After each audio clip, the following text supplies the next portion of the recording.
Welcome to Stock Talk. This show, Scott. Hope you had a good week in trading this week. We finally managed to pull out a green week. We had 6 weeks in a row where we were red, so it's been a rough start to the year.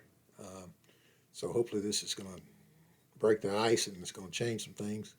Maybe we'll start seeing some upward weeks coming forward. So hopefully that's the case. And of course, a lot of it has to do with NVAX because we hold so much of that right now.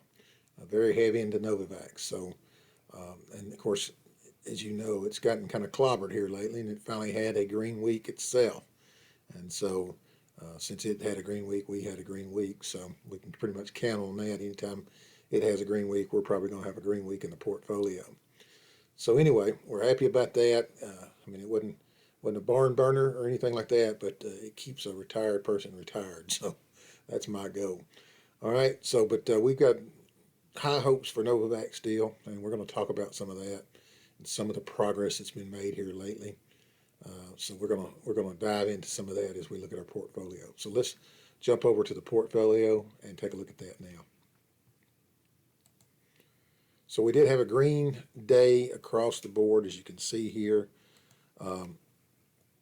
S&P closed green, NASDAQ just flat, and Dow flat, NASDAQ up about 1.5%. Started out in the morning.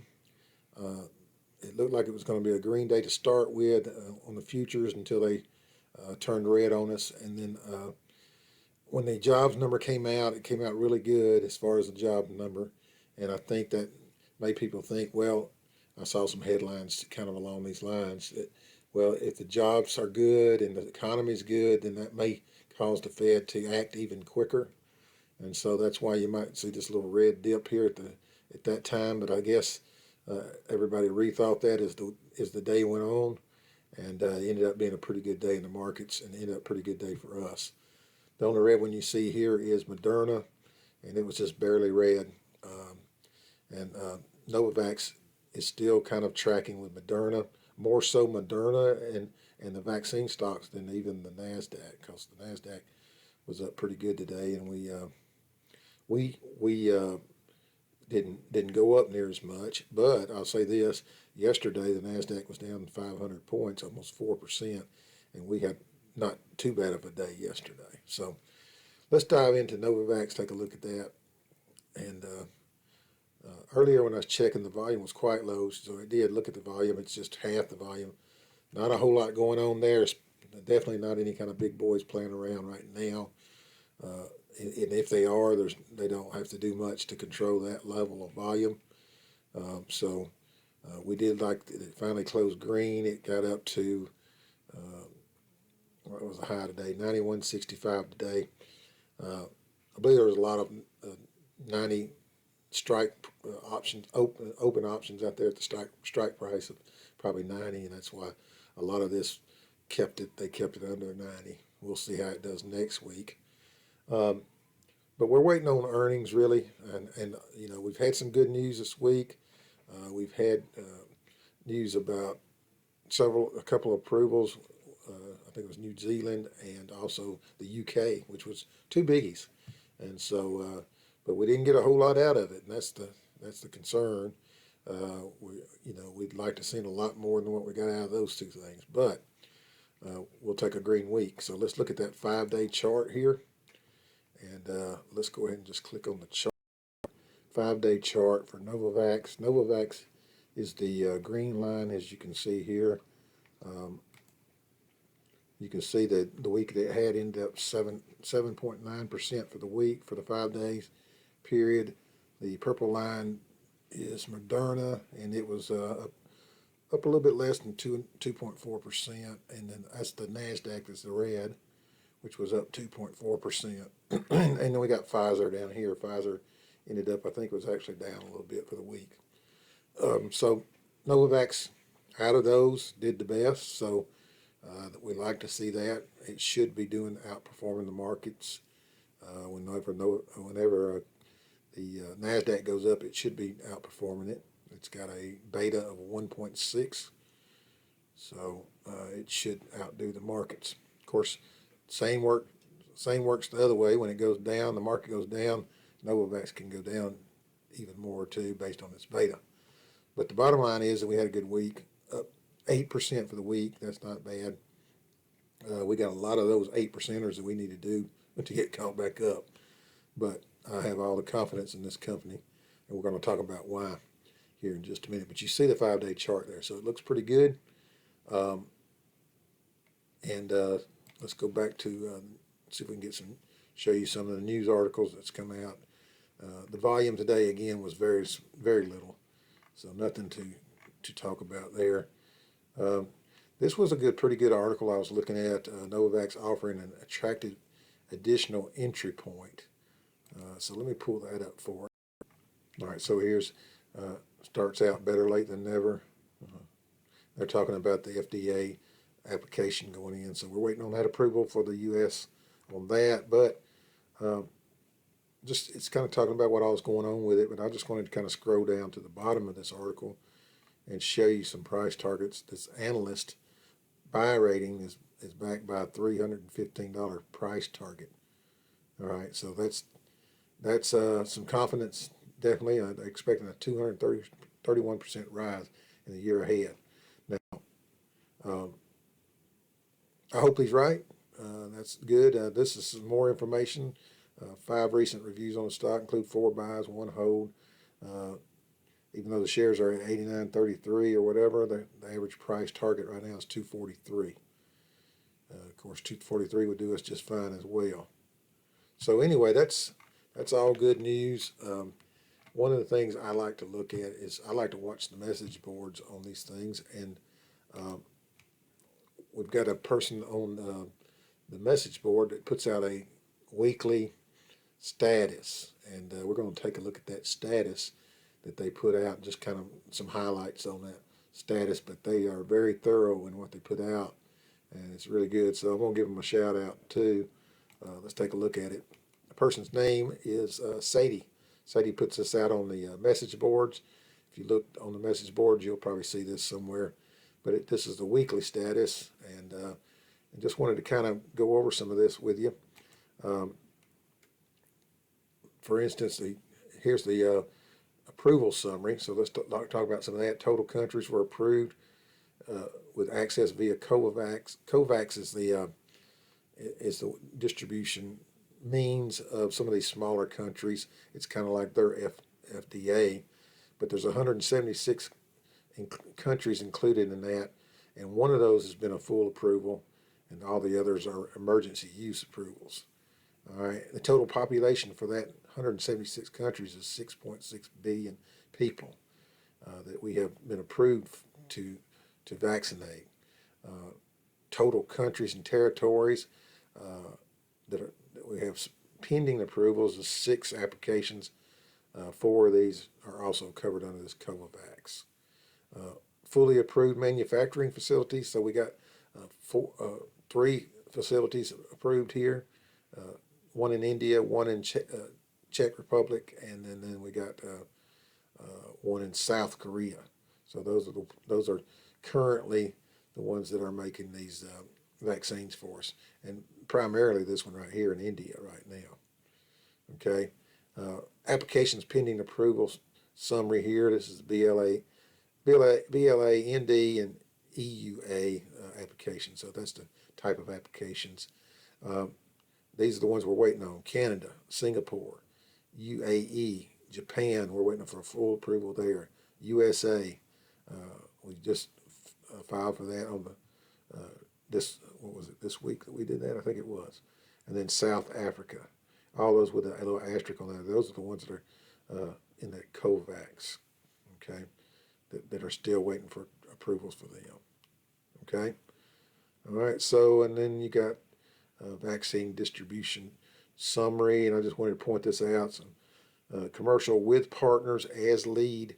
The full price on those are running anywhere from $16 a shot to $25, less a 20% partner fee.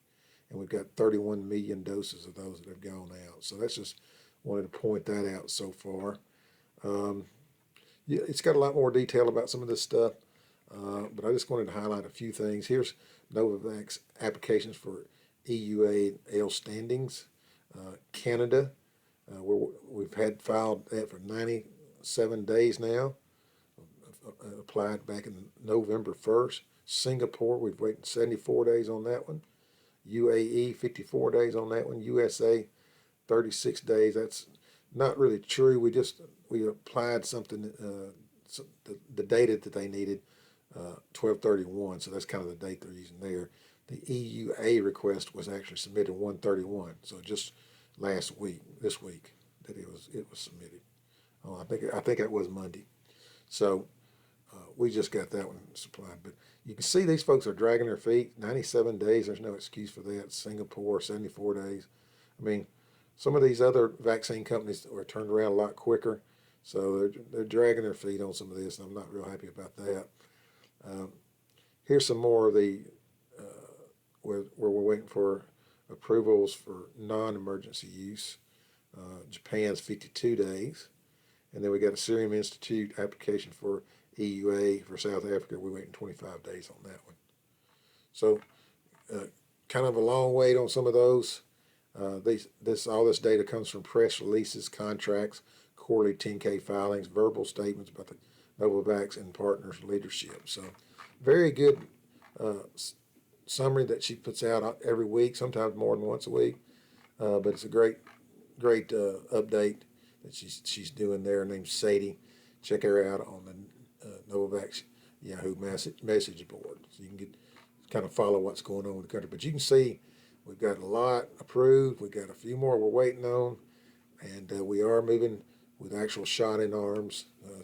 The doses are being shipped out, so everything's looking good. This is the best shape that this company's been in since inception. So it's had a $300 something price, probably a little bit more than a year ago, or about a year ago. So just to think that we're in this kind of good shape and we're way down here at this price.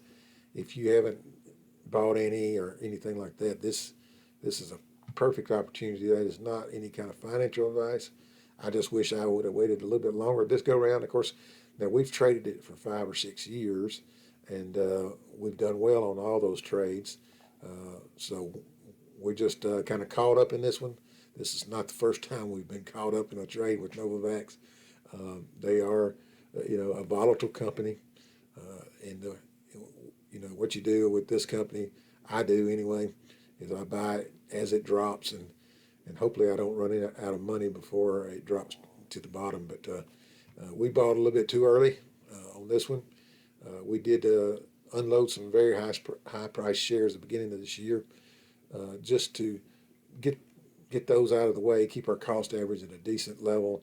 Of course, that's a loss on paper, so we've got to make that up before we even get to the break-even point for the year on this. So, but we can do that. I have every bit of confidence in this company, and I think we can do that. We're keeping the same amount of shares now. We're trying to trade some as we go. Right now, we're holding some of that I do want to kind of trade out of it.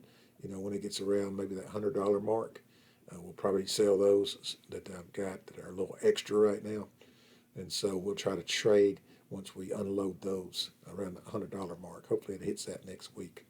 All right, so that's where we're at on that. It's been a good week for that, and it's about time. We've been needing that one for a while, and we just got to keep it going in that direction. And I think it will. As long as the markets do halfway decent, I think we'll have a shot at that. We'll definitely have a shot at it doing good. So, all right. So the rest of our portfolio, let's pull this up. And here it is. We've got CLSD. It was just barely moved today. We won't even bother with that one. But I did want to point out our Bitcoin did move pretty good today. It actually is up 10% today. That's a pretty good move for Bitcoin. And, of course, anytime Bitcoin moves up, HUT's going to move up. HUT goes up 12% today, so that's good. We've got a pretty good bit of HUT. And and we got Bitcoin itself. We hold Bitcoin too. And so HUT's up. Let's take a look at that 5-day chart. HUT had a pretty good week, looks like. Yeah, so we've gone from 554 up to 649. Not a bad week at all for that one. And that's what we need because Bitcoin needs to get back up to those high levels. It was recently at 60 something thousand. It fell like 50%. You're talking about something that's volatile. This is a volatile asset right here. But it's really not anything new for Bitcoin because it goes up and down like that all the time. And it's really a really good thing to trade if you wanted to. And I may do that before the year's over with. But it moves so fast you could get caught, out of it, and then you'd be in a mess trying to get back in it. But NVTA had a good day today. Let's take a look at that 5-day chart on it. Pretty flat, so not a whole lot going on there for that one. Tilray, I don't think there was a lot going on for this one. Probably a down week if I had to guess. Yeah, it was up a little bit maybe. Okay, well, good for Tilray. Don't pay a lot of attention to these right now. For one thing, we have a large amount of any of these, except for this one. We do have a pretty good sized stake in. And let's see how it did. This is Nikola. It's one of the EVs that is out there, electric vehicles. Let's take a look at that. Yeah, okay, well, we had a flat week on that one, pretty flat. Look at that. Okay, well, flat week on that one. And so probably the big winner of the week was NVAX, and we'll take that. We'd like that to be the winner every week because that's the one we hold the most of. So, all right, well, I hope you have a good rest of your week. And if you have not subscribed, don't forget to click this little button. It's going to pop over here, and I appreciate that. But we'll check back in with you early next week, maybe Monday or Tuesday after the market's closed. All right, thanks. Have a great weekend. Bye-bye.